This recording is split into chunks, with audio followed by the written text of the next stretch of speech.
नमस्ते हमारे एसएससी की तैयारी करने वाले प्यारे भाई, कैसे हैं आप? भाई, जिसने हमारे एग्जाम से पहले 10 मॉक टेस्ट सॉल्व कर लिए वो यही कहेगा कि हां, अब मैं तैयार हूं। इन 250 सवालों को लगा के मेरा कुछ कुछ कॉन्फिडेंस तो बढ़ा है पेपर को लेकर। बहुत सारे बच्चों का स्कोर अचानक से जो नए मॉक टेस्ट लगा रहे उसमें काफी कम हो गया है। इस बच्चे के 150 नंबर आ रहे थे, वो 100 120 पे आ गया है। तो ये आपके साथ नहीं हुआ है, आप स्पेशल नहीं हो, ये सभी के साथ हुआ है मेरे भाई। ठीक है, क्योंकि बच्चों को एक घिसे पिटे वही रिपीटेड पैटर्न के सवालों को बार बार लगाने की आदत थी और वो करते करते बच्चों को सवाल क्या रट गए थे। लेकिन अब आपको नए तरीके से सोचना है मेरे प्यारे भाई। तो कंपटीशन सभी के लिए मेरे दोस्तों ऐसा हुआ है। अब बिल्कुल घबराए ना, बस आप बढ़िया बढ़िया क्वालिटी मॉक टेस्ट लगाते रहें। अभी भी एग्जाम में इतना समय है और आप इतने कैपेबल हैं, आप अपने तैयारी को बेहतरीन सवालों के साथ प्रैक्टिस करके और निखार सकते हैं। और वो बेहतरीन मॉक टेस्ट आपको कहां मिलेंगे? हमारे पास मिलेंगे। हम करवा रहे हैं डेली एग्जाम पेपर सॉल्व करवा रहे हैं। देखिए, आज हम आपके सामने 5वां एग्जाम पेपर सॉल्व करेंगे न्यू पैटर्न पर बेस्ड। 25 नए क्वालिटी तगड़े सवाल और उनका देसी सॉल्यूशन मेरे प्यारे भाई। कोई टाइम वेस्ट नहीं, कोई बकवासबाजी नहीं, कोई कंट्रोवर्सी नहीं, ओनली पढ़ाई। पढ़ाई वो भी क्वालिटी वाली, टॉप नॉच वाली, जो जगह जगह भटकने से आपको मिलेगी नहीं। प्लेलिस्ट भी बना दी है मेरे भाई, आप बिल्कुल परेशान ना हो। ये new pattern based mock test की प्लेलिस्ट है। सारे मॉक टेस्ट में इसी में अपडेट करता जा रहा हूं। पढ़ने वाले बहुत थोड़े से बच्चे हैं। फॉर्म भरने वाले 28 लाख हैं, 13-14 लाख पेपर देते हैं, 1 लाख प्री निकालते हैं, 1 लाख ही बच्चा पढ़ने वाला है। वही 1 लाख के आसपास बच्चे डेली इन मॉक टेस्ट को रेगुलरली देख रहे हैं। यानी कि पढ़ने वाला बच्चा हमारे पास है, बकैती दुनिया भर की हो ही रही है यूट्यूब पे, आप समझते ही हैं। चलिए शुरू करते हैं मेरे भाई, यही कड़वी सच्चाई है बेटा। तो शुरू करते हैं मेरे भाई। पहले सवाल से कॉपी पेन लेके बैठो और आप जो है सॉल्व करिए हमारे साथ। पहला सवाल, एक बैंक में 3 साल के लिए 8% प्रतिवर्ष की ब्याज दर पर रखी गई दो समान राशियों पर साधारण ब्याज और चक्रवृद्धि ब्याज, जो कि एनुअली रूप से कंपाउंड हो रहा है। ठीक है जी, रेशियो क्या होगा? बहुत बढ़िया। यानी कि 3 साल के SICI का रेशियो आपको निकालना है। देखो, बहुत सारे तरीके हैं प्यारे बच्चे, पर मैं आपको स्मार्ट तरीके बताऊंगा। गोल्डन रेशियो मेथड पकड़ लेते हैं। आप दूसरे तरीके से भी कर सकते हो, कोई परेशानी नहीं है। 3 साल के लिए गोल्डन रेशियो होता है मेरे भाई 3:1। ब्याज की दर है प्यारे स्टूडेंट 8%। 8% की फ्रैक्शन वैल्यू क्या होते हैं? 4% 1/25। 8% होता है 2/25। बटे 25 आ रहा है। कहानी 3 साल की है ना, बटे 25 आ रहा है। तो हमने प्रिंसिपल को प्यारे दोस्तों 25 का क्यूब मान लिया, कि माना जो आपका प्रिंसिपल है 25 का क्यूब है। अब इसका आप 8% निकालते जाइए। 25 क्यूब का 8%, 2/25 करते जाओ। अगर 25 क्यूब का 2/25 से गुणा करेंगे तो क्या आएगा? 25 का स्क्वायर गुणा 2। 25 का स्क्वायर गुणा 2, इसका फिर से 2/25 करेंगे। फिर से 2/25 करेंगे तो 25 25 कट जाएगा और ये मेरे दोस्तों कितना आ जाएगा? 100 आ जाएगा मेरे भाई। आप बोलोगे यस सर, 25 का स्क्वायर गुणा 2 है ये, यानी कि 1250 हो गया एक तरीके से। इसका 2/25 आप करोगे, 25 से 50 बार 50 दूनी 100। 100 का फिर से 2/25 करेंगे या 8% करेंगे 8।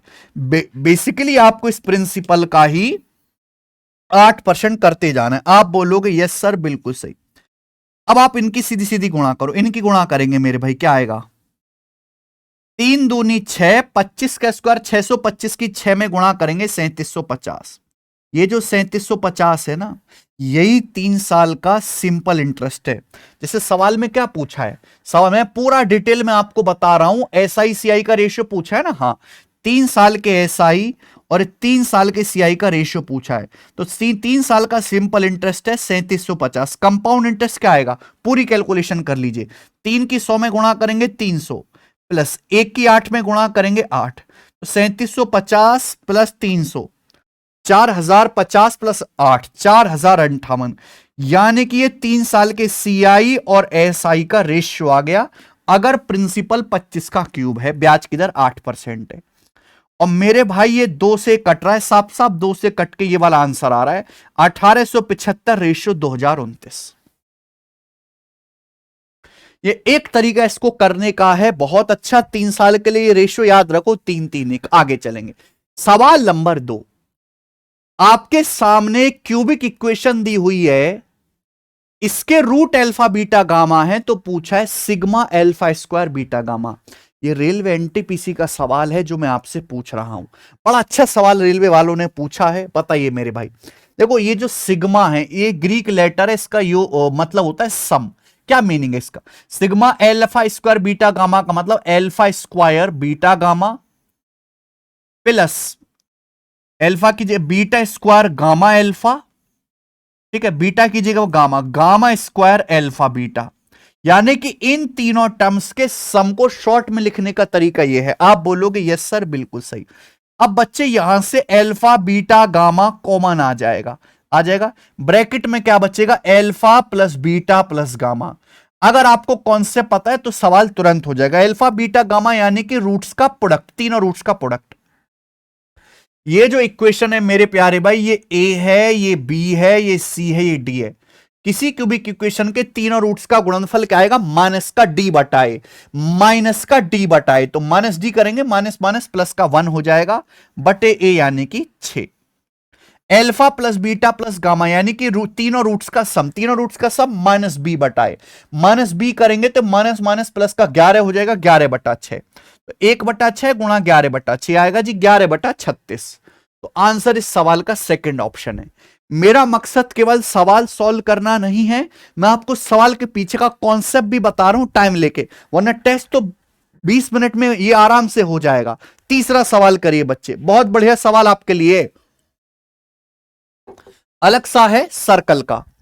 आपके सामने चित्र दिया है और क्यू सेंटर के साथ 2 सर्कल हैं, ठीक है। एडी दोनों की कॉमन कॉर्ड है, पॉइंट पी एक सर्कल पे है जिसका सेंटर क्यू है, लाइन पीए और पीडी को जब एक्सटेंड किया जाता है तो दूसरे सर्कल को बी और सी पे काटती हैं, ठीक है। बोला एडी 5 है, पीए 7 है, एबी 17 है, पीडी 8 है। अरे बाप रे, तो आपसे पूछा क्वालिटर एबीसीडी का एरिया। बड़ा कर देते हैं सवाल, ठीक है जी, थोड़ा सा बड़ा कर देते हैं ना, चित्र भी दिखना चाहिए। हाँ, एक बार मैं लिख लेता हूं, ये तो सवाल में दिया हुआ है, एडी 5 है, एडी 5 है, ये एडी की लंबाई 5 है। उसके बाद पीए आपका 7 है, ठीक है। उसके बाद ए बी आपका 17 है, ठीक है। उसके बाद पी डी आपका 8 है, ये भी ठीक है। ओके, आपको चतुर्भुज का एरिया पूछा है, आपसे जो पूछा है मेरे भाई चतुर्भुज का एरिया पूछा है, इसको हटाओ, इसकी कोई जरूरत नहीं है। बेसिकली जो है आपसे स्क्वालिटल का एरिया पूछा गया है, ये वाले चतुर्भुज का, यही ना सवाल है। इस चतुर्भुज ए बी सी डी का एरिया कैसे करेंगे मेरे भाई? देखो, मैं आपको सवाल के पीछे का पूरा कॉन्सेप्ट समझा सकता हूं, ऐसे बहुत सारे सवाल बन सकते हैं। अगर आप इस बड़े सर्कल को देखेंगे तो ये ए बी सी डी एक साइक्लिक क्वालिटल है। ये साइक्लिक क्वालिटल का एक्सटीरियर एंगल है मेरे प्यारे में, बाह्य कोण, ये एक्सटीरियर एंगल थीटा। तो इसके बिल्कुल अपोजिट जो एंगल होगा इंटीरियर, ये थीटा होगा। ये साइक्लिक क्वालिटल का एक्सटीरियर एंगल है अल्फा, तो इससे जुड़ा हुआ ये है, इसके अपोजिट जो एंगल होगा ये अल्फा होगा। क्या आपको यहां पे 2 ट्राइंगल नहीं दिखाई दे रहे, छोटा बड़ा? एक तो ट्राइंगल पी ए डी छोटा वाला, एक बड़ा वाला ट्राइंगल पी बी सी, दोनों सिमिलर है क्योंकि अल्फा थीटा तीसरा एंगल दोनों में कॉमन है। यहां पे छोटे बड़े 2 ट्राइंगल सिमिलर हुए कि नहीं हुए मेरे भाई? बताओ प्यारे बच्चों, एक तो हो गया आपका ट्राइंगल पी ए डी और इसके करस्पॉन्डिंग दूसरा बड़ा ट्राइंगल पी सी बी, ये दोनों ट्राइंगल सिमिलर हैं। और सिमिलर है मेरे प्यारे भाई, तो इनके एरिया का रेशियो करस्पॉन्डिंग साइड के रेशियो का स्क्वायर होगा। एरिया का रेशियो निकाल सकते हैं। देखो यहां अल्फा के सामने 7 है, यहां अल्फा के सामने एक साइड नहीं पता, थीटा के सामने यहां 8 है, बड़े वाले में थीटा के सामने ये क्या आएगा? 7 + 17 24 हो गया। भाई छोटे वाले ट्राइंगल में थीटा के सामने 8 है, बड़े वाले ट्राइंगल में इसी थीटा के सामने पूरी भुजा कितनी है? 7 + 17 24। ये छोटे बड़े ट्राइंगल की करस्पॉन्डिंग साइड का रेशियो 1:3, 1:3। तो एरिया का रेशियो कितना आएगा मेरे प्यारे भाई? स्क्वायर 1:9। एरिया का रेशियो आ जाएगा स्क्वायर 1:9। बोलो हाँ। समझ में? छोटे वाले ट्रायंगल में थीटा के सामने 8 है, बड़े ट्रायंगल में थीटा के सामने पूरी साइड पीबी 7 + 17 24 है। यानी कि छोटे ट्रायंगल का एरिया अगर 1 है तो पूरे बड़े ट्रायंगल का एरिया 9 है, तो इस चतुर्भुज का एरिया कितना बचेगा? 8। छोटे का 1 है, पूरे का 9 है, तो क्वालिटल का एरिया क्या आएगा? 9 में से घटाएंगे 8। ठीक है जी, 8 का मल्टीपल होना चाहिए। अब देखो सवाल सॉल्व हो गया कि मुझे छोटे ट्रायंगल की तीनों साइड पता है 5 7 8, तो छोटे ट्रायंगल का एरिया आ जाएगा हीरोन्स फॉर्मूला से। क्या आएगा? सेमी पेरीमीटर 5 7 12 8 20 का आधा 10। एरिया क्या आएगा? डेल्टा बराबर √s यानी कि 10। s 10 - 5 5, 10 - 7 3, 10 - 8 2, तो आ जाएगा 5 दूनी 10 × 10 10√3। ये छोटे ट्रायंगल का एरिया आएगा 10√3, यानी कि एक यूनिट की वैल्यू यहां पे 10√3 सेंटीमीटर स्क्वायर है। बड़े ट्रायंगल का, इस चतुर्भुज का एरिया पूछे 8, 8 की वैल्यू आ जाएगी 10 × 80√3 सेंटीमीटर स्क्वायर। ये आंसर है। गजब का सवाल है। सी ऑप्शन बताइए। अगर आपको आनंद ना आया हो इस सवाल को करके, कैसे निर्लज आदमी हो भाई फिर तुम, हैं? कहां पढ़ते हो फिर? हर लेवल का सवाल मिलेगा मेरे भाई। ये देखिए, साइन 765 डिग्री आसान है, आसान है भैया। 765 का 720 डिग्री प्लस 45 डिग्री, बोलो 360 डिग्री मतलब 0 डिग्री हो जाता है। 360 का दुगुना 720, 720 प्लस 45 सबको दिख रहा है। 720 डिग्री ही 0 डिग्री है, तो बचा साइन 45 डिग्री। Sign 45 degree 1/√2। ठीक है, तो हर लेवल के क्वेश्चन होने चाहिए। सवाल नंबर 5 देखिए, in an ideal gas undergoing an adiabatic process PV की power 4/3 is a constant where P is the pressure exerted by the enclosed in volume V. If the volume increase by 700%, find the percentage decrease in the pressure. बहुत बढ़िया। देखिए भाई, एक ideal gas है, उसके लिए PV की power 4/3 एक कांस्टेंट नंबर है। ये कांस्टेंट नंबर है मेरे भाई, ध्यान से सुनिएगा बच्चे। P क्या है? प्रेशर। V क्या है? वॉल्यूम। यानी कि एक सर्टेन वॉल्यूम में हमने गैस बंद कर दी है, तो प्रेशर इंटू वॉल्यूम की पावर 4/3 कांस्टेंट है। तो आपसे बोला है वॉल्यूम 700% बढ़ जाता है तो आप दबाव में प्रतिशत कमी क्या आएगी? तो यहां से हम ये लिख सकते हैं V की पावर, या ये लिख लेते हैं प्रेशर जो होगा वो वॉल्यूम की पावर 4/3 के इनवर्सली प्रोपोर्शनल होगा। प्रेशर जो होगा वो वॉल्यूम की पावर 4/3 के इनवर्सली प्रोपोर्शनल होगा, व्युत्क्रमानुपाती होगा। मान लो गैस में प्रेशर पहले P1 था, अब P2 हो गया। ये प्रेशर का रेशियो, वॉल्यूम क्या हुआ? वॉल्यूम 700% बढ़ जाता है। 700% की फ्रैक्शन वैल्यू 7, 100% 1 होता है, 700% 7 होता है। नहीं कि वॉल्यूम पहले 1 था 8 हो गया, पहले 1 था 8 हो गया। लेकिन आपको इनवर्सली प्रोपोर्शनल लेना है, उल्टा लेना है। इनवर्सली प्रोपोर्शनल है ना, व्युत्क्रमानुपाती है, क्योंकि इन दोनों का प्रोडक्ट कांस्टेंट है। दो संख्या का प्रोडक्ट अगर कांस्टेंट है, एक संख्या जिस रेशियो में, दूसरी उसकी उल्टे रेशियो में होगी। तो यहां पर मेरे प्यारे भाई वॉल्यूम जो होगा वो रिवर्स आपको लेना है, यानी कि V2/V1 होगा। वॉल्यूम 8 हो गया, पहले 1 था, और इसकी पावर मेरे दोस्तों यहां पर 4/3। तो कितना आ जाएगा भाई? अब ऊपर 8 है, 8 का क्यूब रूट होता है आपका 2, 2 की पावर 4 होता है 16, नीचे 1 की पावर 4/3 1 आ जाएगा। यानी कि प्रेशर अगर पहले 16 था तो अब 1 हो गया, 16 से 1 हो गया, यानी कि कितना मेरे भाई? 6.25% हो गया। अगर प्रेशर पहले 16 था P1, यानी कि अगर प्रेशर पहले 16 था P1, अब 1 हो गया, तो कितना होगा? 1/16, 6.25% हो गया। तो कितना कम हुआ? 100 में से 6.25 घटाओ, साफ दिख रहा है 93.75% डिक्रीज हो गया प्रेशर। 16 से 1 हो गया, यानी कि 1/16 6.25% हो गया। कम कितना हुआ? 93.75%। बढ़िया सवाल। आइए, द फ्रैक्शन इक्विवेलेंट, इसके इक्विवेलेंट फ्रैक्शन बताइए। देखो आप इस सवाल को सीधा ऑप्शन से भी कर सकते हैं कि 8 है मेरे भाई, है ना, 11 88 8 बार जाएगा, 8 से 89 11 बार जाएगा, 17 ये 5 बार भी नहीं जाएगा, ये 12 6 72 6 बार ही जाएगा। एक ही ऑप्शन है पहला जो 8 बार जाएगा, ये क्योंकि 8 पॉइंट समथिंग है।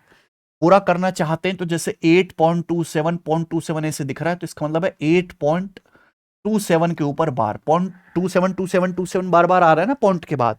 अब इसको कैसे कन्वर्ट करते हैं, 8 प्लस दशमलव हटाइए, बार हटाइए, 2 डिजिट के ऊपर बार है, 99 से डिवाइड कर दीजिए, ठीक है। 9 से जाएगा 3 बार, 9 से जाएगा 11 बार, 11 × 88 प्लस 3 91, 91/11 आ गया। सवाल खत्म, आगे चलते हैं। सवाल नंबर 7, दो संख्याओं का HCF 18 है, इन दो संख्याओं और उनके एलसीएम का योग 954 है। पूछा ऐसे कितने पेयर पॉसिबल है। बहुत बढ़िया बच्चों, अगर दो संख्याओं का HCF 18 है तो मुझे यह बताइए कि संख्याएं जो होंगी वो 18 से कटने वाली होंगी। बहुत बढ़िया सवाल मेरे दोस्तों आपके लिए लेके आए, मजा आ जाएगा करके। आसान भी है, आप जानते भी हो, पर फिर भी आपको सोचना पड़ेगा। HCF 18 है तो संख्याएं क्या होंगी, 18x और 18y, जहां क्योंकि संख्या 18 का मल्टीपल होंगी और x और y आपस में को प्राइम होंगे, सहअभाज्य, इनमें कुछ भी कॉमन नहीं होगा। संख्याओं का एलसीएम क्या आएगा भैया, 18xy। एक्चुअली सवाल में दिया क्या है कि संख्याएं और उनके एलसीएम का सम 954 है, तो संख्याएं हैं मेरे प्यारे भी 18x प्लस 18y, एलसीएम है 18xy, बराबर आपके सामने है 954 954। कोई तकलीफ इसमें नहीं। अब 18 से दोनों तरफ कट जाएगा तो x plus y plus x y, 18 से काटेंगे तो 18 पंजे 90 और 18 3 54 53 आ जाएगा। तो x plus y plus x y 53 आ गया, और ये आप फंस जाओगे यहां पे जाके कि अब ये सवाल मैंने एलजबरा का बना दिया है। इसके आगे भाई आपको x और y ऐसे दो को प्राइम नंबर ढूंढने हैं कि x plus y plus x y 53 आए। बड़ा मुश्किल है आपके लिए ढूंढना, लेकिन अगर आप दोनों तरफ 1 ऐड कर दो, सुनते अगर आप लेफ्ट साइड में राइट साइड में 1 ऐड कर दो तो स्पेशल चीज बनती है। 1 plus x plus y plus x y, ये बनता है 1 plus x into 1 plus y, 1 plus x into 1 plus y, ये बनता है मेरे भाई। और 53 प्लस 1 54। देखो ना, 1 गुणा 1 1, 1 गुणा वाई वाई, एक्स गुणा 1 एक्स, एक्स की वाई में गुणा एक्स वाई। यानी कि अगर एक्स और वाई को प्राइम है तो 1 प्लस एक्स गुणा 1 प्लस वाई, दो संख्याओं की गुणा करके 54 आना चाहिए। 54 कैसे आएगा प्यारे भाई, एक तो 1 गुणा 54 54 हो जाएगा, ठीक है। दूसरा यहां पे कर लेते हैं 2 गुणा 27 भी 54 हो जाएगा, 2 से भी तो कट रहा है। फिर 3 गुणा 18 54 हो जाएगा, 3 गुणा 18 54। फिर 4 से 5 6 से कटेगा, फिर 6 निम्मा 54, फिर आगे 9 6 54, फिर रिपीट होने लगेगा, ठीक है। रिपीट होने लगे मतलब संख्याएं, चाहे मैं ऐसे बोलूं कि एक संख्या 90 है, एक 100 है, या 100 या 90, एक ही तो बात हुई। अब पहला केस पॉसिबल नहीं। अगर मैंने पहला केस माना, जैसे मैंने 1 प्लस एक्स को 1 रखा और मैंने 1 प्लस वाई को, अगर मैं 1 प्लस एक्स 1 रखता हूं तो एक्स तो 0 आ जाएगा, 1 प्लस वाई 54 रखता हूं तो वाई 53 आ जाएगा। एक्स 0 पॉसिबल नहीं, वो कि नंबर ही 0 हो जाएगा, तो ये केस पॉसिबल नहीं। दूसरा केस, अगर 1 प्लस एक्स 2 है और 1 प्लस वाई 27 है तो x का मान यहां से 1 आएगा, y 26 आएगा। 1 और 26 को प्राइम है। 1 प्लस एक्स 3 है तो x 2 है और यहां से y आ जाएगा 17, 2 17 को प्राइम है। 1 प्लस एक्स 6 है तो x 5 है। 1 प्लस वाई 9 है तो y 8 है, 5 8 भी को प्राइम है। यानी कि इन तीनों से को प्राइम पेयर बनेंगे, इन तीनों से को प्राइम पेयर बनेंगे मेरे भाई, बहुत बढ़िया। यानी कि यहां पर 3 पेयर पॉसिबल हैं। पहले पेयर से नहीं बनेगा क्योंकि x का मान 0 हो जाएगा। गजब का सवाल, मजा आया होगा। 8वां सवाल करिए। In a bag containing red green and pink tokens the ratio of red to green token is 7:4, ratio of pink to red token is 20:11। तो आपसे पूछा ग्रीन और पिंक, यहां पे रेड टोकन कॉमन है, वही काट रहे हैं, बस सवाल खत्म, कुछ नहीं है। 3 कलर के टोकन है, रेड टू ग्रीन का रेशियो 7:4 है, रेड और ग्रीन टोकन का रेशियो 7:4 है। दूसरी लाइन में बोला है पिंक और रेड, चलो ये भी ठीक बोला है। पिंक से रेड टोकन का रेशियो 20:11 है। अगर आप इन दोनों की मल्टीप्लाई कर दो, सीधी सीधी मल्टीप्लाई, तो रेड से रेड कट जाएगा, पिंक और ग्रीन टोकन का रेशियो क्या आ जाएगा मेरे भाई, 4 से 20 5 बार, ये आ जाएगा 35:11, और शायद यही सवाल में पूछा भी है। ठीक है। अच्छा यहां उल्टा पूछा है, green to pink, green to pink पूछा है तो रेशियो भी उल्टा आएगा, 11:35, 11:35 आंसर है सेकंड ऑप्शन। ऑप्शन से भी सवाल हो जाता, चलो मैंने बता दिया। 9वां करेंगे। Giri sells 90 identical balls at a 36% discount on printed price, then he makes 40% profit. Giri मेरे दोस्त का नाम है, मैंने इस सवाल 7-8 साल पहले बनाया था, पर आज इसके महत्व समझ में आ रहे को कि कोई एग्जामिनर आया है ऐसा जो इस लेवल के सवाल पूछे।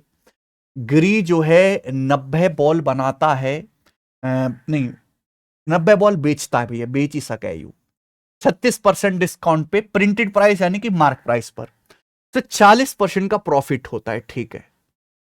15 of these balls are destroyed in fire, इनमें से 5 बॉल आग में डिस्ट्रॉय हो जाती हैं, जबकि while selling the rest how much, बाकी बॉलों को कितने परसेंट डिस्काउंट पर बेचा जाना चाहिए प्रिंटेड प्राइस पे, जिससे कि वो 26% प्रॉफिट कमा सके, so that he can make 26% profit. बहुत बढ़िया सवाल, बहुत बढ़िया क्वेश्चन। कॉस्ट प्राइस पे प्रॉफिट कमाने के बाद भी सेलिंग प्राइस आता है, मार्क प्राइस पे डिस्काउंट देने के बाद भी सेलिंग प्राइस आता है।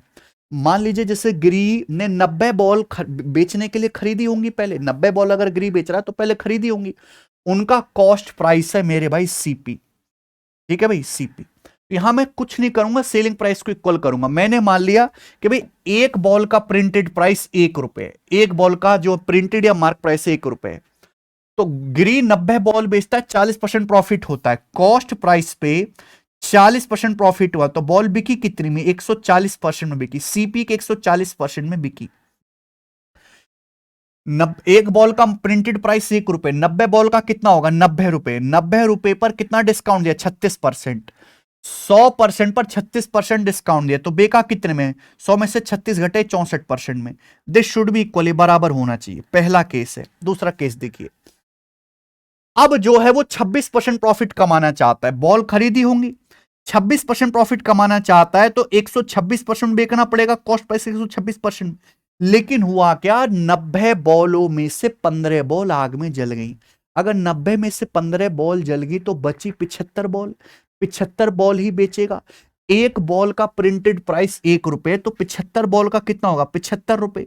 75 रुपए पर कितना परसेंट डिस्काउंट देके वो बेचे मेरे भाई, जिससे कि उसे 26% प्रॉफिट हो। This should be equal, CP में ऐड किया प्रॉफिट, मार्क प्राइस में घटाया डिस्काउंट, फिर बेच दिया, इक्वल होना चाहिए मेरे भाई। क्वेश्चन मार्क आपको निकालना है कि 75 बॉल पे कितना डिस्काउंट देना होगा, इक्वल कर लीजिए मेरे भाई। सीपी सीपी आपका कट जाएगा 14 से, 14 दुसाम 140, 14 निम्मा 126, ये आपका 15, 15 छिक्का 90, 15 पंजे 75 ही आ गया। तो क्वेश्चन मार्क बराबर, अच्छा ये 2 से ये भी तो कट रहा है, 2 पंजे 10, ये 2 तिया 6, तो क्वेश्चन मार्क बराबर आ जाएगा मेरे भाई यहां पर, ये 9 की 64 में गुणा, 9 गुणा 64 बटे 25, ये आ जाएगा भैया 9 गुणा 64 बटे 25।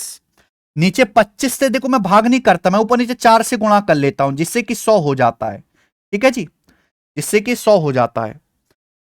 तो 64 चौका 256, 9 गुणा 256 कितना आएगा, 25 निम्मा 64 चौका 256 हो गया ना ये आपके।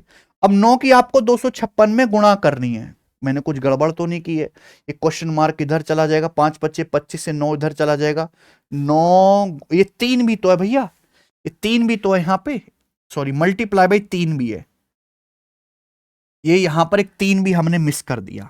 अब ठीक है जी, फिर आपका क्या आ जाएगा, 256 गुणा 27 हो जाएगा भैया, और ये आपका बटे 100, बटे 100 में यानी कि ये 2.56, तो कितना आ जाएगा मेरे भाई, ये कैलकुलेशन तो है, चलो कोई बात नहीं। वैसे अब आंसर का डिजिटल सम 1 आएगा, 8 8 16 3 19, ये मेरे दोस्तों आंसर 6 3 9, हाँ ये वाला आंसर है, डिजिटल सम 1 आएगा मेरे भाई। आप कहोगे सर कैसे, चलो मैं आपको करके बता देता हूं, समझ नहीं पाओगे। लॉजिक क्लियर है? कॉस्ट प्राइस में ऐड किया प्रॉफिट, मार्क प्राइस पे दिया discount, this should be equal. ये कैलकुलेशन आपको करनी है। तो यहां पे आ जाएगा भाई 27 गुणा 64 चौका 256/100 2.56। अब 27 छिक्का 162 और 2 16, 27 पंजे 135 और 16 151 का एक हासिल 15, 27 दूनी 54 और 15 69, यानी कि 69.12%। आप कहोगे सर ये तो कोई भी आंसर नहीं है। एक्चुअली मार्क प्राइस पे डिस्काउंट देने के बाद की वैल्यू है। जैसे यहां पे हमने 36% डिस्काउंट दिया था, तो बेचा कितने में था? 100 में से 36 घटे 64% में। ये डिस्काउंट देने के बाद है, 75 रुपए पे डिस्काउंट देने के बाद इतने में बिका। तो एक्चुअली डिस्काउंट कितने का दिया होगा? 100% में से 69.12 आपको घटाना है, तो आ जाएगा 30.88% पहला ऑप्शन। ठीक है जी।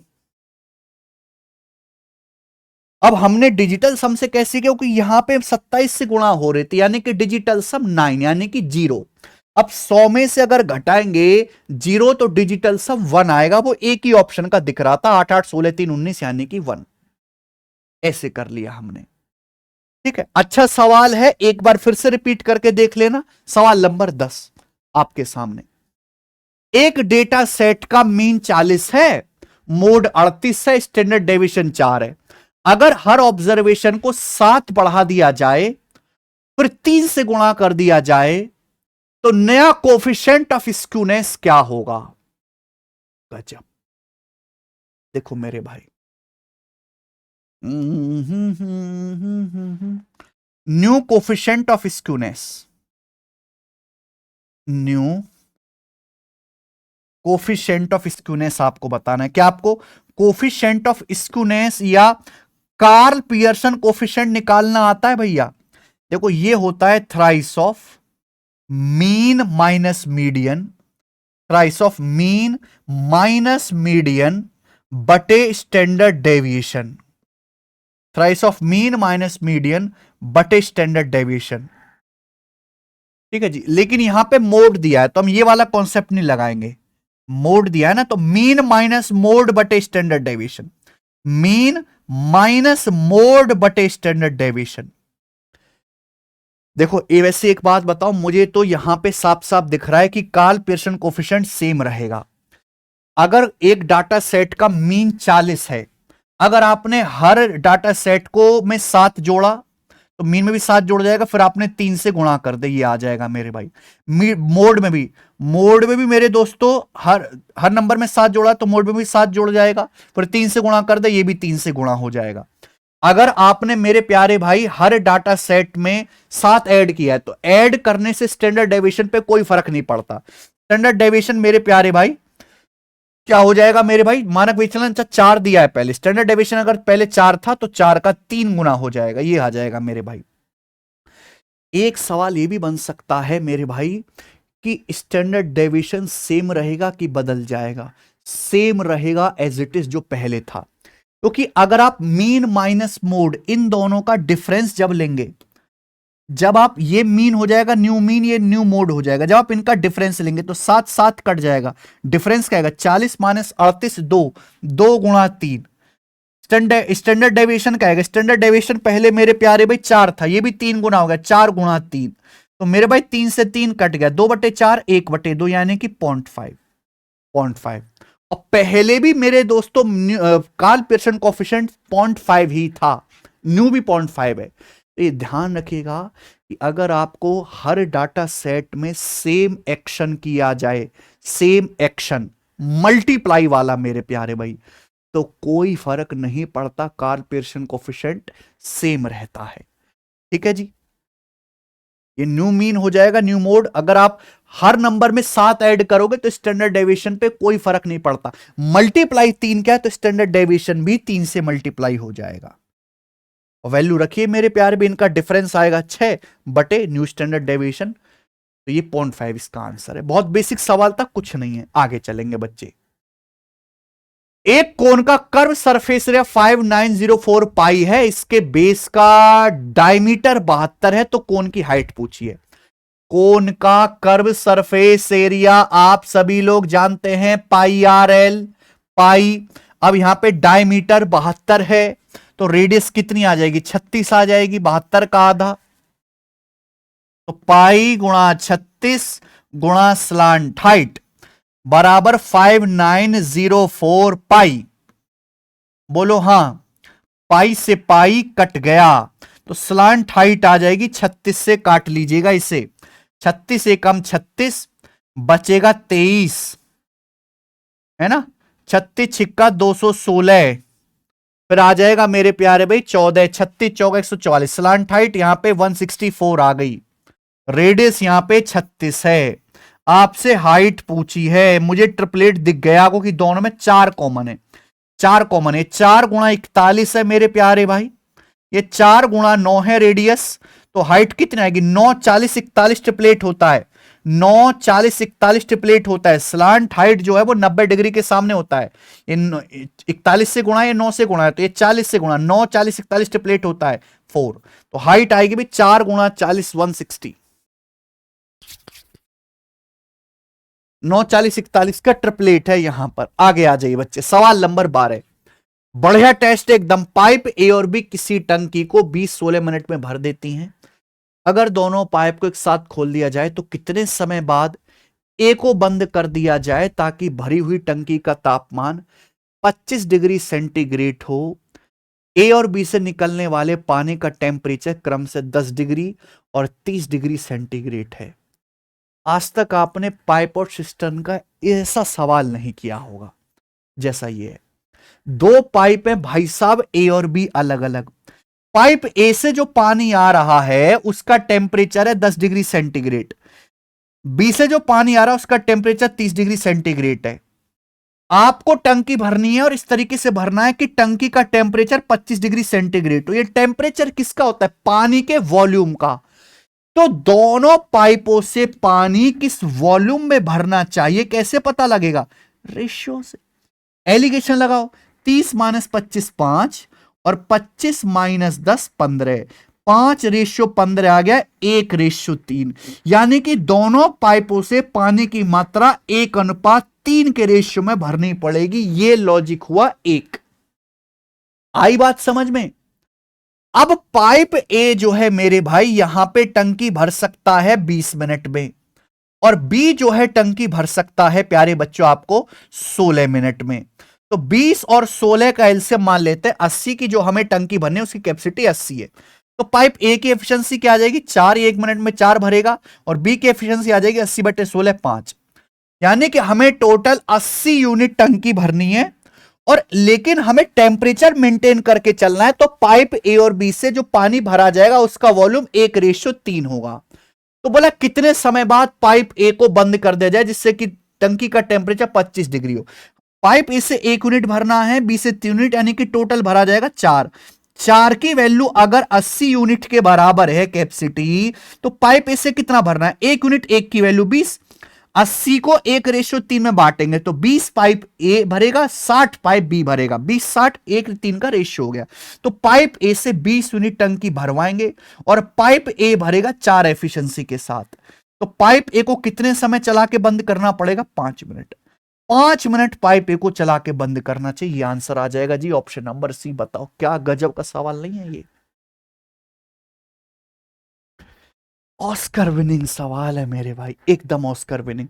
आ जाइए। 1 + 10 20, 1 + 10 24, 1 + 10 25, 1 + 10 21 ज्ञात कीजिए मेरे भाई। बिल्कुल सवाल 4 आंसर आ गया। अगर आपको कॉन्सेप्ट पता है तो इस सवाल में कुछ है ही नहीं। अगर दो एंगल का सम 45 डिग्री है, ए + बी 45 डिग्री, तो 1 + 10a into 1 + 10b equal to 2। अगर दो एंगल का सम 45 डिग्री है तो 1 + 10a इंटू 1 + 10b 2 होता है। यहां देखिए 20 25 45, तो 1 + 10 20 इंटू 1 + 10 25 डिग्री का मान 2 आ गया। 24 और 21 45, तो 1 + 10 24 इंटू 1 + 10 21 2 आ गया। सब कुछ गुणा में 2 दूनी 4 आंसर आ गया सवाल का। आइए आगे, सवाल नंबर 14। ये देखो, एक शॉपकीपर अपने प्रोडक्ट को 60% मार्कअप करता है। If he increase discount from 9.5% to 15.5%, अगर वह 9.5 से बढ़ा के 15.5% छूट कर देता है तो उसका प्रॉफिट 144 रुपए कम हो जाएगा। बताइए उसे कितना प्रॉफिट होगा अगर वो मार्केट प्राइस पे 35% डिस्काउंट देता है। मार्केट प्राइस पे अगर वो 35% डिस्काउंट देता है। बहुत अच्छा सवाल है, ध्यान सुनिएगा। देखो भाई, एक दुकानदार पहले 60% मार्कअप करता है, ठीक है।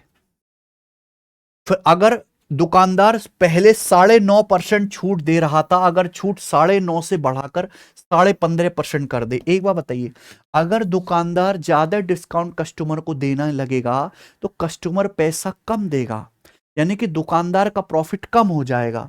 तो दुकानदार ने छूट कितनी बढ़ाई? 9.5 से 15.5।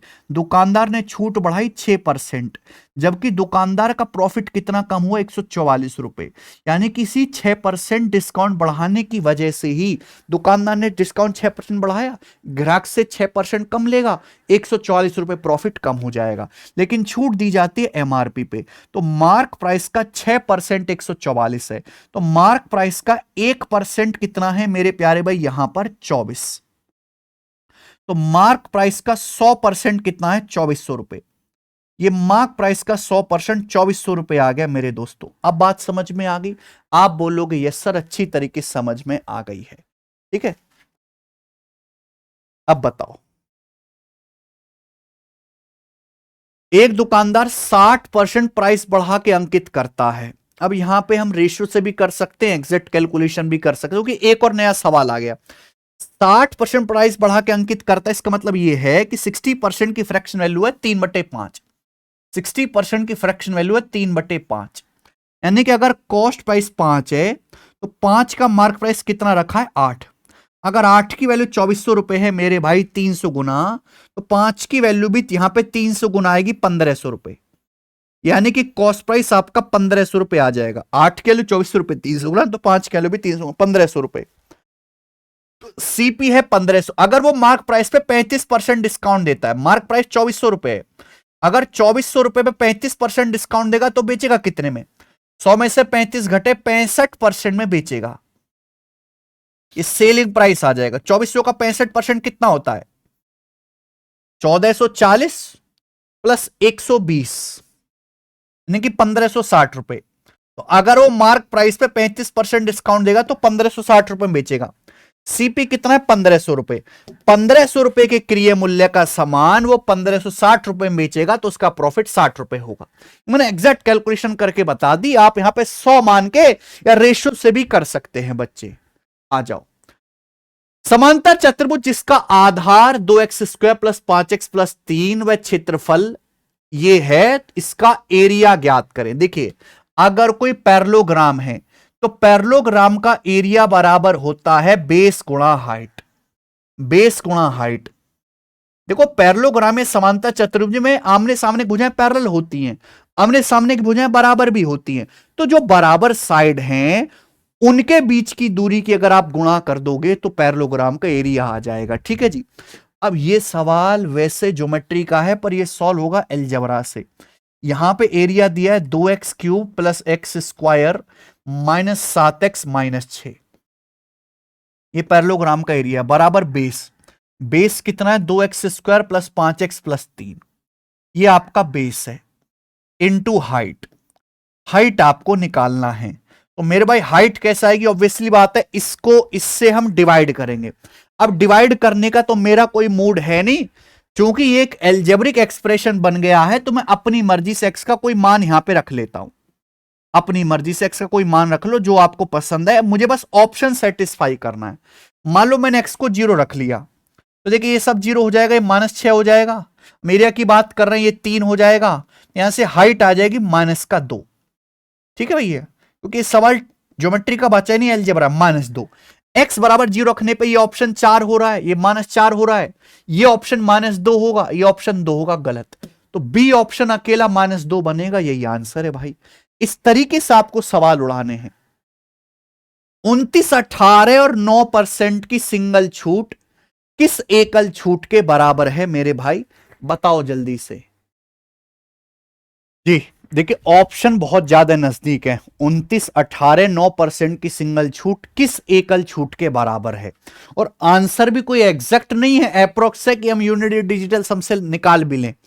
ऐसे सवाल रेलवे में दबा के आए हुए हैं, बताइए कैसे करेंगे? फॉर्मूला पहले तीनों को जोड़ो भाई आप, ठीक है भाई। 18, 9, 27 और 29, 56, ये हो गया। आप बोलोगे यस सर बिल्कुल सही, माइनस फिर दो दो की गुणा बटे 100। 29 गुणा 18 कितना आएगा? 540 से 18 कम कर देंगे, 522। 18 निम्मा कितना आ जाएगा मेरे दोस्तों? 162। फिर 29 निम्मा कितना आ जाएगा? 261। तीनों को जोड़ोगे मेरे प्यारे भाई, तो 5 6 6 12, 2 14, 5 एक 6 एक 7 2 9, 945 हो गया, ठीक है। बटे 100 करेंगे 9.45। क्लियर है? आप बोलोगे यस सर बिल्कुल से। प्लस तीनों की गुणा बटे 10,000, तीनों की गुणा करेंगे, 29 निम्मा जल्दी हो जाएगा, 261 गुणा 18। 261 गुणा 18 कितना आ जाएगा? 3600 और 1080, यानी कि लगभग 4700 के करीब आएगा। 4700 के करीब आएगा। 1000 से भाग देंगे तो 0.4700, 10,000 से भाग देंगे, ठीक है, 10,000 से, तो ये आएगा मेरे भाई आंसर आपका। तो ये देख पा रहे हैं डेसिमल पार्ट कट जाएगा, ये माइनस में प्लस में डेसिमल पार्ट कट जाएगा अप्रोक्स, तो 56 माइनस 9, यानी कि 47 के काफी ज्यादा नजदीक आएगा। तो ये वाला आंसर है पहला, 47.02%। पहला ऑप्शन ठीक है। बढ़िया सवाल है जी। ऐसे स्मार्टली कैलकुलेशन करेंगे तो ही काम होगा। ट्राइंगल पी क्यू आर की साइड क्यू आर 35 है, पी आर 48 है, पी क्यू 49 है। क्यों के एंगल बाइसेक्टर पी आर को टी पर मिलता है और समद्विभाजक अंतःकेंद्र आई से गुजरते Q I ratio I T. Yes, ये सवाल तो हर बच्चे को पता है। इस सवाल के पीछे सीधा कॉन्सेप्ट लगता है एक, कि जैसे ट्राइंगल पी क्यू आर में एंगल क्यू का आपको बाइसेक्टर खींचना है, त्रिभुज पी क्यू आर है। आप बोलोगे यस सर बिल्कुल सही। अब ये एंगल क्यू का आंतरिक कोण समद्विभाजक है, ठीक है। ये साइड पी आर को यहां टी पर मिलता है। अब यहां पर सवाल में बोला गया है कि जैसे क्यू आर की लंबाई 35 है, ठीक है, पी आर की लंबाई 48 है, ठीक है, पी क्यू आपका 49 है, तो एंगल क्यू का जो बाइसेक्टर है पी आर, ये इन सेंटर आई से होके गुजरता है। इन सेंटर या अंतःकेंद्र क्या होता है? जहां त्रिभुज के तीनों एंगल के बाइसेक्टर एक दूसरे को काटते हैं। तो आपसे पूछे Q I ratio I T क्या होगा?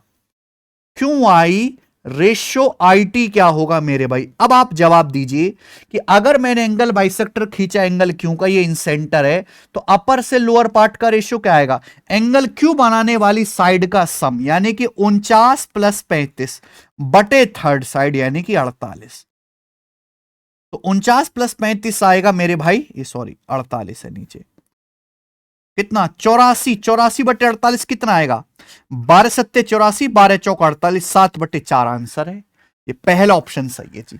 आइए अगला सवाल, सवाल नंबर 18।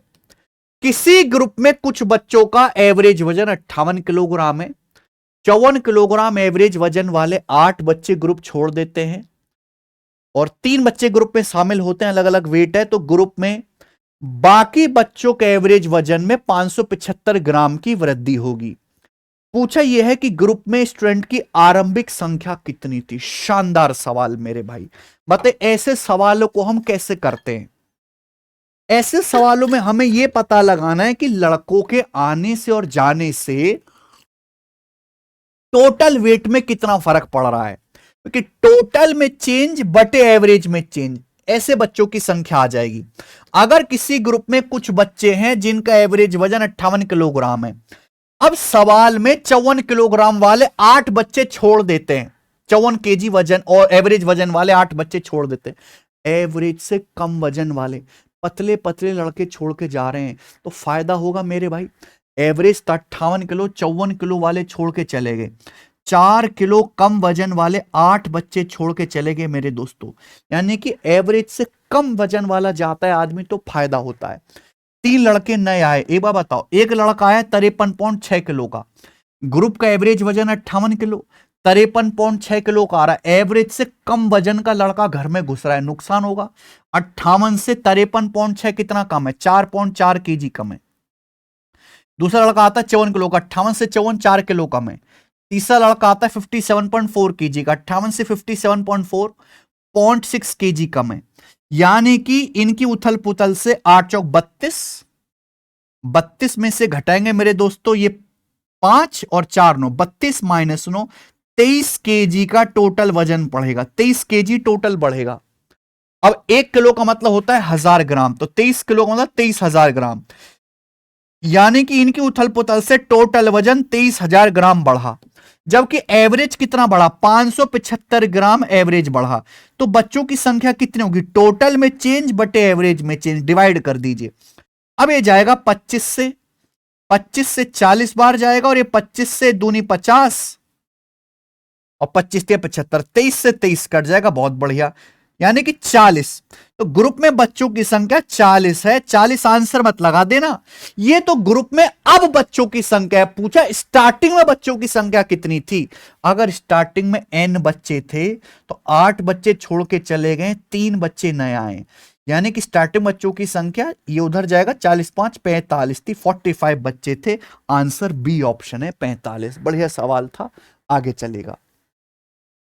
किसी कंपनी में कर्मचारियों की संख्या X% बढ़ती है और समय अवधि भी X% बढ़ती है, उनके वर्किंग आवर्स भी X% बढ़ जाते हैं। ड्यू टू दिस, इसके कारण कंपनी का प्रोडक्शन 74.24% बढ़ जाता है। तो आपसे पूछा है कंपनी में कितने एम्प्लॉय थे इनिशियली, शुरुआत में? अगर टोटल 240 नए कंपनी कर्मचारी जो हैं कंपनी को ज्वाइन किए। बहुत गजब सवाल, बिल्कुल ही हटके सवाल है। बेसिक सवाल तो सब लोग कर लेते हैं, ये तूफानी सवाल जो करें वो असली शहंशाह है। पता है एक कंपनी में जब कोई प्रोडक्शन बनता है, कोई सामान बनता है, तो वो कैसे निकाला जाता है? भाई कंपनी में कितने इंप्लॉय काम कर रहे हैं, नंबर ऑफ इंप्लॉयज, क्योंकि जितने ज्यादा इंप्लॉय कर्मचारी होंगे उतना ज्यादा सामान बनेगा, इनटू वर्किंग आवर्स। इंप्लॉय जितने ज्यादा घंटों के लिए फैक्ट्री में काम करेंगे उतना ज्यादा प्रोडक्शन होगा। यही बात है। आप बोलोगे यस सर, बिल्कुल सही। अब हुआ क्या है इस सवाल में कि कर्मचारियों की संख्या भी X% बढ़ जाती है और उनके वर्किंग आवर्स भी X% बढ़ जाते हैं।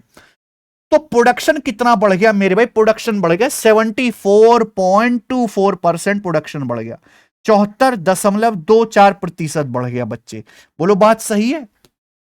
बीच में आ रहा है मल्टीप्लाई, मल्टीप्लाई मतलब सक्सेसिव, यानी कि x और x का सक्सेसिव ही 74.24 होगा। x और x का सक्सेसिव ही, ये आप चाहे रेशियो से कर लो या अंदाजे से कर लो, ठीक है भाई। x और x का सक्सेसिव ही, क्योंकि जहां मल्टीप्लाई वहां सक्सेसिव होगा, वो 74.24% के बराबर होगा। बताइए 20-20 का सक्सेसिव 44%, 30-30 का 69%। याद है सीआई में, याद करा होगा ना आप लोगों ने। ये थोड़ा ज्यादा है, यानी कि 30 से बड़ा नंबर होगा। 31 का नहीं, 32 का भाई हो गया बेटा, 32। एक्स का मान यहां पर 32 है, करके देख लो चाहे। अगर आप 32 का सक्सेसिव करेंगे तो 32 प्लस 32 64, प्लस 32 गुणा 32 1024। 1024 को 100 से भाग देंगे 10.24।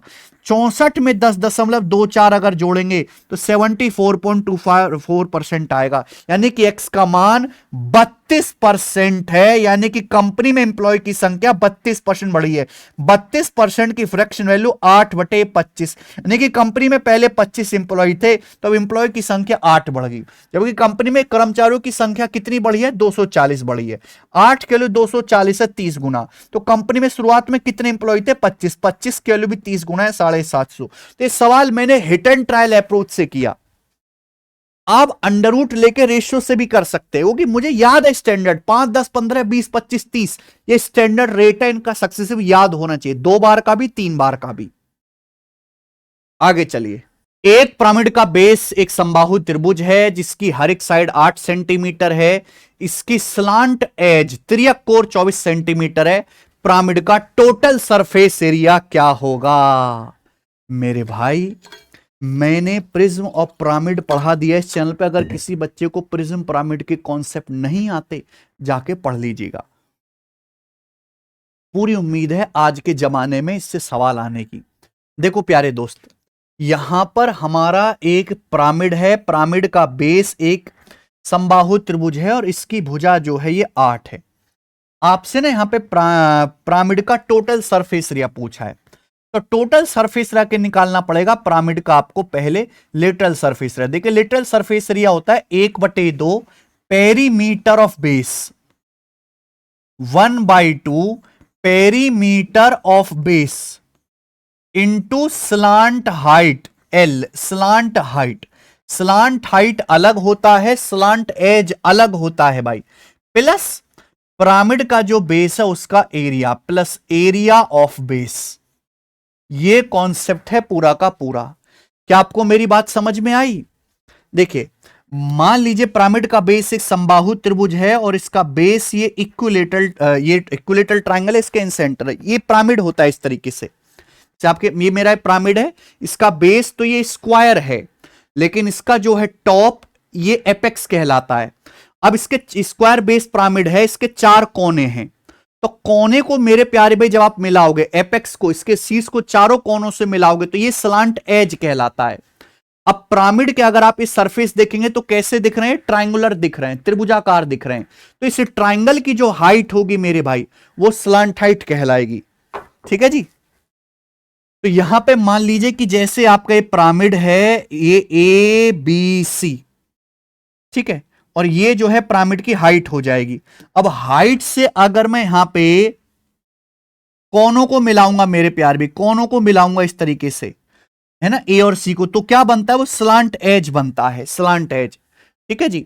और ये ABC और जो ट्रायंगल बनेगा मेरे भाई उसकी जो हाइट है वो स्लांट हाइट कहलाएगी। तो ये ना बड़ी ही बेहतरीन चीज है मेरे दोस्त, अच्छी बात है समझने के लिए।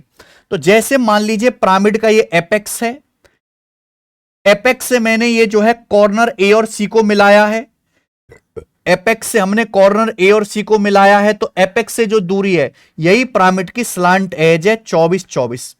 ये AC क्या आएगी भी? पिरामिड की हाइट हो जाएगी मान लीजिए 8, तो सॉरी पिरामिड का बेस की साइड हो जाएगी। अब इस ट्रायंगल की जो हाइट होगी मेरे प्यारे भाई यही पिरामिड की स्लांट हाइट हो जाएगी। ठीक है। अगर आपको पिरामिड के कॉन्सेप्ट नहीं आते तो इस सवाल को बिल्कुल छोड़ दो, अगला सवाल करिएगा। ये मेरे दोस्तों हाफ हाफ बाइसेक्ट हो जाएगा 4-4। ठीक है। अब 90 डिग्री के सामने 24 से 4 है, तो स्लांट हाइट कैसे आएगी? पाइथागोरस थ्योरम से 24 का मतलब 4×6 24। ये क्या है? 4 एकम 4, तो 4 तो आएगा ही आएगा। 6 पे पाइथागोरस लगाओ, √6 का वर्ग -1 का वर्ग, 36 -1 √35, तो 4 √35 आ गई स्लांट हाइट। तो यानी कि टोटल सरफेस एरिया आ गया 1/2 पेरीमीटर और बेस। बेस का पेरीमीटर 8 × 24, तीनों भुजाओं का योग, इंटू स्लांट हाइट मैंने निकाली है 4 √35 plus area of base. Base का एरिया क्या आएगा भाई? √3/4। इक्विलेटरल ट्रायंगल कह रहे हैं √3/4 A²। आप बोलोगे यस सर। ठीक है। 2 से 4 2 बार चला जाएगा, यानी कि 24 दूनी 48 √35, और ये आएगा प्लस 64/4 16 √13, 16 √13 सेंटीमीटर स्क्वायर। ठीक है मेरे भाई, ये आएगा ऑप्शन नंबर बी। 20 का आंसर है। तो करना क्या है कि भैया ये पिरामिड की हाइट हो जाएगी इसके ऊपर, इससे कॉर्नर A और C को मिला लो, है या B को मिला लो, वो क्या कहलाएगा? Slant edge. तो जब अगर मैं इस एपेक्स से कॉर्नर A और C को मिलाऊंगा तो एक ट्रायंगल बनेगा, उस ट्रायंगल की जो हाइट होगी मेरे भाई वो स्लांट हाइट होगी। ठीक है। तो ये 3D में एक डायग्राम बनेगा मेरे दोस्त। आप बोलोगे यस सर, गजब का सवाल है। आगे चलते हैं जल्दी से।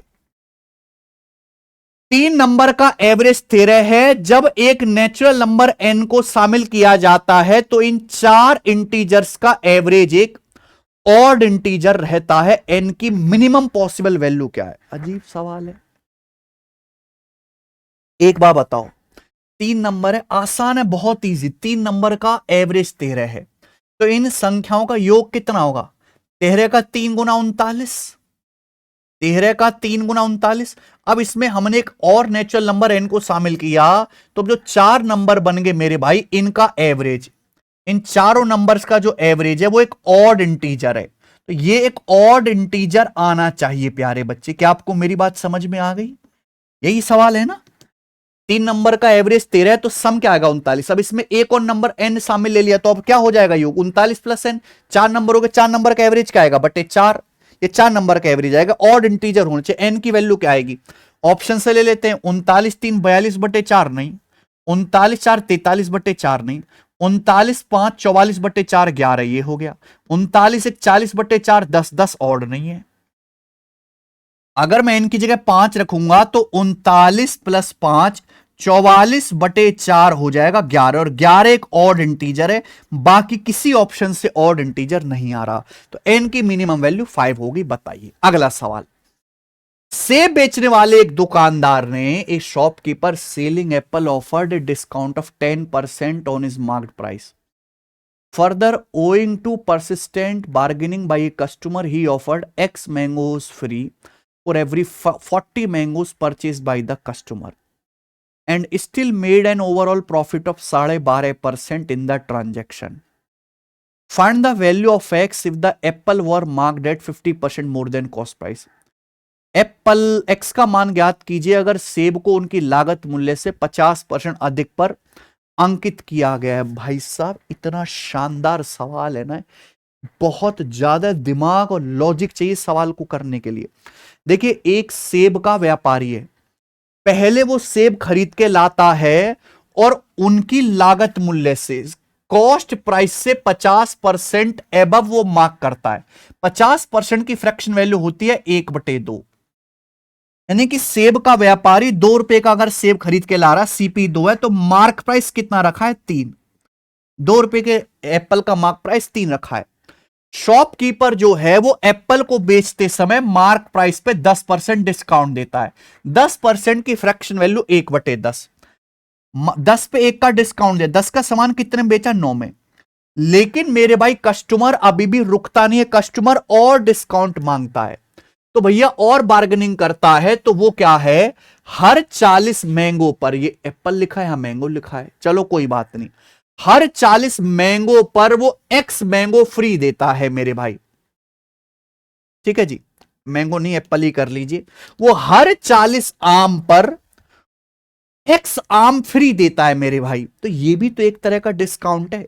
मुझे नहीं पता कितना डिस्काउंट है, हर 40 आमों के लिए मुफ्त में x आम दे रहा है, हमें नहीं पता कितना डिस्काउंट है। मान लीजिए a का सामान b का हो गया, तीनों की सीधी सीधी गुणा, और भैया ओवरऑल प्रॉफिट कितना हुआ दुकानदार को, 12.5% का प्रॉफिट हुआ।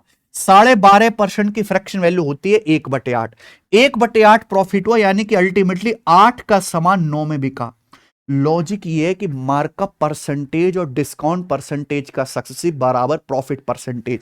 पहले मार्कअप किया मेरे प्यारे भाई 50%, 2 का सामान 3 में, फिर डिस्काउंट दिया, पहला डिस्काउंट 10%, दूसरा डिस्काउंट मुझे नहीं पता, तो मैंने मान लिया कि 40 आम पर x आम फ्री दे रहा है, तो डिस्काउंट है a से b। सीधी सीधी हमने गुणा कर दिया कि 9 से 9 आपका कट जाएगा, 4 से 4 दूनी 8 और 4 पंजे 20, तो b/a कितना आ जाएगा मेरे भाई, 5 ऊपर जाएगा 6 नीचे, 5/6। ये सेकंड डिस्काउंट के बाद की वैल्यू, यानी कि अगर दुकानदार टोटल 6 मैंगो दे रहा है तो कस्टमर से 5 का ही पैसा ले रहा है, यानी कि फ्री कितना दे रहा है, फ्री कितना दे रहा है। अगर दुकानदार टोटल 6 मैंगो दे रहा है तो ग्राहक से 5 का ही पैसा ले रहा है, तो फ्री कितना मैंगो दिया, 1 मैंगो फ्री दिया, 1 मैंगो जो है दुकानदार ने फ्री दिया। क्या आपको मेरी बात समझ में आ गई? आप बोलोगे यस सर बिल्कुल सही, यानी कि डिस्काउंट है 1/5, 20% का डिस्काउंट है मेरे भाई। अगर दुकानदार टोटल 6 मैंगो दे रहा है तो कस्टमर से 5 मैंगो का ही पैसा ले रहा है, 1 मैंगो फ्री दे रहा है मेरे भाई। दुकानदार क्या कह रहा है, 40 मैंगो पर एक आम फ्री देगा, यानी कि यहां पे 5 की वैल्यू 40 मैंगो के बराबर है 8 गुना, 5 किलो 40 किलो 8 गुना, तो फ्री 1 मैंगो की वैल्यू भी 8 गुना आ जाएगी मेरे भाई, यानी कि 8 इस सवाल का आंसर है।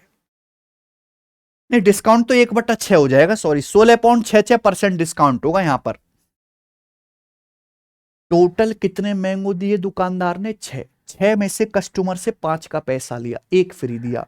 वो क्या कह रहा है कि 40 आम का पैसा दो, 40 लो खरीदो और X फ्री ले जाओ। तो यहाँ पे 5 की वैल्यू जो है वो 40 मैंगो के बराबर है। तो फ्री कितने दिया? 1, 1 की वैल्यू 8, यानी कि टोटल मैंगो कितने दिए होंगे? 40 + 8 48। ये लॉजिक होता है। बहुत गहरा सवाल है मेरे भाई। सवाल number 23। A vertical tower standing at the corner of rectangular field subtend angle of 60 degree and 45 degree at the two nearer corners. ठीक है। If theta is the angle that the tower subtends at the farthest corner, what is cot theta equal to? गजब का सवाल है भाई। 3D trigonometry का सवाल है मेरे दोस्तों। हाँ, ध्यान से सोचना पड़ेगा। मान लीजिए कि आयताकार खेत है और इसके ये नाम ले लेते हैं ABCD। आयताकार खेत है ABCD। अब इसके इस कॉर्नर पे मान लीजिए इस कॉर्नर पे एक खंबा है, और इसके नजदीक के दो कोने कौन से? मान लो यहां पॉइंट C पर एक खंबा है। अब इस खंबे, यहां पॉइंट C पर खंबा है, तो इसके नजदीक के दो कोने कौन से? B और D। B और D से जो एंगल है वो 60 डिग्री 45 डिग्री का है।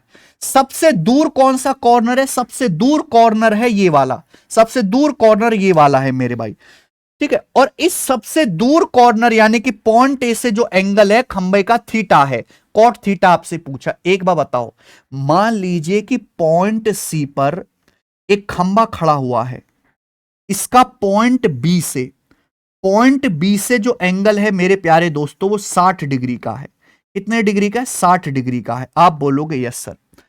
अब यहां पॉइंट सी पर जो है खंबा खड़ा हुआ है, पॉइंट सी पर खंबा खड़ा हुआ है, इसका पॉइंट डी से जो एलिवेशन एंगल है मेरे प्यारे भाई वो ये कितने डिग्री का है? 45 डिग्री का। ये मान लीजिए मेरे दोस्तों 45 डिग्री का है। ठीक है। अब बताइए, तो देखो 45 डिग्री के सामने 1 होता है, 60 डिग्री के सामने √3, तो 60 डिग्री के सामने मैंने √3 मान लिया, 30 डिग्री के सामने 1 आ जाएगा। तो ये 45, देखो खंबे की हाइट को मैंने √3 मान ली, कि माना खंबे की हाइट √3 है ना, तो 60 डिग्री के सामने √3 है, 30 डिग्री के सामने 1, 45 डिग्री के सामने √3 आ जाएगा खंबे की हाइट, तो ये भी √3 आ जाएगा। बोलो हाँ। आप बोलोगे यस सर, बिल्कुल सही। यानी कि CD जो है आपका √3 आ जाएगा, यानी कि B से C तक आपका 1 आ जाएगा। अगर ये 1 है, √3 है, तो ये कितना आ जाएगा? पाइथागोरस थ्योरम से 2 आ जाएगा, 2 आ जाएगा। आप बोलोगे यस सर, बहुत बढ़िया। अब ध्यान से सुनेगा, यहां पॉइंट C पे खंबा खड़ा है, फिर से पॉइंट C पे खंबा खड़ा है जिसकी हाइट को मैंने √3 माना है। सबसे दूर एक कॉर्नर है पॉइंट A से इसका एलिवेशन एंगल ये थीटा है, ये वाला एंगल। तो आपको पता है ये A से C तक की डिस्टेंस कितनी है? 2 है, ये 2 है। तो कॉट थीटा क्या आएगा? कॉट थीटा आएगा मेरे प्यारे भाई यहां पर आधार बटे लंब, यानी कि 2/√3। थीटा के लिए आपका परपेंडिकुलर है या आपका बेस है, 2/√3 इस सवाल का आंसर आ जाएगा मेरे भाई, C ऑप्शन। गजब का सवाल है। तो इसमें दिमाग थोड़ा ज्यादा इसलिए लगाना था क्योंकि यहां पर खंबा है, तो पॉइंट B से और D से और A से आपको देखना है। तो ये 3D में जो है स्पेस में जो है ट्राइंगल्स बनेंगे। मान लो कि यहां पॉइंट C पे खंबा है, आप इसको B से देख रहे हो, तो एलिवेशन एंगल इस तरीके से कितना बन रहा है? 60 डिग्री का बन रहा है। इसी खंबे को आप पॉइंट D से देख रहे हो, 45 डिग्री का बन रहा है। तो खंबे की हाइट तो मैंने सेम मान ली दोनों में √3। यहां 60 डिग्री के सामने √3 लेना है, 45 डिग्री के सामने 1, तो √3 1 का एलसीएम √3 ले लिया। अच्छा सवाल है मेरे भाई, सारे ही सवाल मैं अच्छे अच्छे करवा रहा हूं। आगे चलेंगे। What is the mode of following data?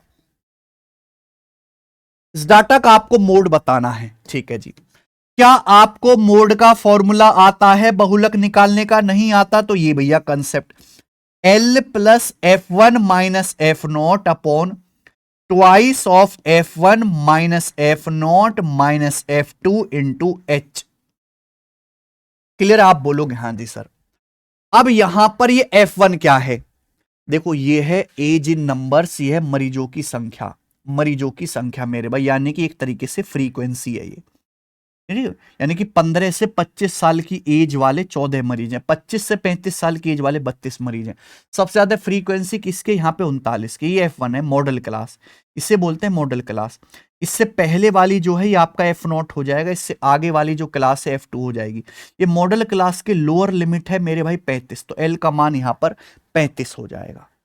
समझ में आ गई बात? आप बोलोगे यस सर बिल्कुल से, बस कुछ नहीं करना है, आपको वैल्यू रख दीजिए 35 प्लस F1 माइनस F0, 39 में से 32 घटाएंगे 7 अपॉन 2F1, 2F1 यानी कि 39 दूनी 78 माइनस F1 माइनस F0, 32 और 38, 32 और 38 आ जाएगा मेरे प्यारे भाई यहां पर 70, तो 78 माइनस 70 आपका 8 आ गया, इंटू H यानी कि क्लास इंटरवल कितने का, 10-10 का गैप है, इंटू 10, तो 35 प्लस 70 बटे 8 यानी कि 35 बटे 4, 35 बटे 4 क्या आएगा मेरे भाई, 4 अट्ठे 32 और 3 35 यानी कि 8.75, 35 और 8.75 आ गया 43.75, ये आंसर है। तो ये F1, ये केवल आपको वैल्यू पता करनी है, फॉर्मूले में रखनी है और 1 सेकंड में आपका आंसर है। ये सवाल तकलीफ वाला होता ही नहीं है, मोड निकालने वाला। आगे चलेंगे, आखिरी सवाल आज के टेस्ट का 25वां। X 70% मामले में सच बोलता है, Y 90% केसेस में सच बोलता है। इसकी क्या प्रोबेबिलिटी है कि वो एक दूसरे को कॉन्ट्राडिक्ट करेंगे, each other in stating the same fact, same fact में एक दूसरे को कॉन्ट्राडिक्ट करेंगे। देखो मेरे भाई ध्यान से सुनना, X 70% केसेस में सच बोलता है, देखो आंसर दशमलव में है तो आप भी लिख लो, यानी कि X के सच बोलने की प्रोबेबिलिटी 0.7 है। Y 90% मामलों में सच बोलता है, 90% मतलब 90/10, यानी कि Y के सच बोलने की प्रोबेबिलिटी 0.9 है।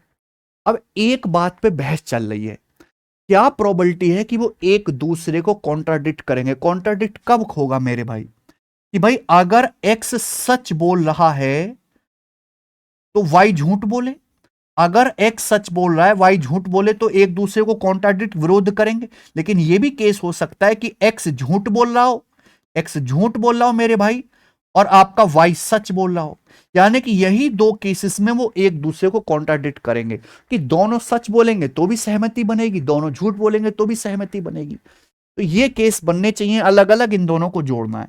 अब X के सच बोलने की प्रोबेबिलिटी है 0.7, Y के झूठ बोलने की प्रोबेबिलिटी क्या आएगी, देखो Y के सच बोलने की 0.9 है, झूठ बोलने की क्या आएगी, आप 1 में से 0.9 घटाओ, टोटल प्रोबेबिलिटी 1 होती है 0.1।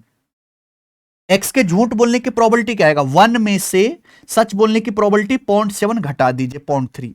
Y के झूठ बोलने की प्रोबेबिलिटी है, या Y के सच बोलने की प्रोबेबिलिटी 0.9, ये आ जाएगा भैया, तो ये आ जाएगा 0.07 और 9 × 27 0.27, तो 27/7 = 34, यानी कि 0.34 आ गया, तो 34% बेसिकली हो गया। 34% केसेस में ये एक दूसरे को कॉन्ट्राडिक्ट करेंगे।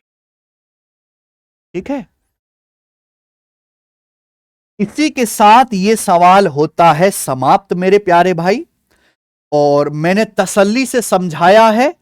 ठीक है, अगर किसी सवाल में थोड़ी बहुत परेशानी रह जाया करे तो उसको दोबारा रिपीट करके देख लिया करो मेरे भाई, लेकिन करना तो आपको पड़ेगा, आप छोड़ के नहीं भाग सकते, करना तो आपको पड़ेगा। कोई सवाल आपको बहुत अच्छा लगे कि यार मैं इसको भूल सकता हूं, तो आप उसको कॉपी में नोट डाउन भी कर लिया करो। इसी के साथ मेरे प्यारे भाई हमारे 5 एग्जाम पेपर सॉल्व हुए, बस आधी सीरीज मैंने करवा दी। इसी तरीके से मैं आपको धीरे धीरे 10 मॉक टेस्ट सॉल्व करा दूंगा। बहुत मैं डेली जो है रात को मॉक टेस्ट बनाता हूं, मेहनत लगती है, आप भी मेहनत से पढ़ाई करिए। आज के मॉक टेस्ट में आपने कितने सवाल ठीक कर लिए मुझे कमेंट्स करके जरूर बताइएगा मेरे भाई। ठीक है, चलो धन्यवाद, बाय।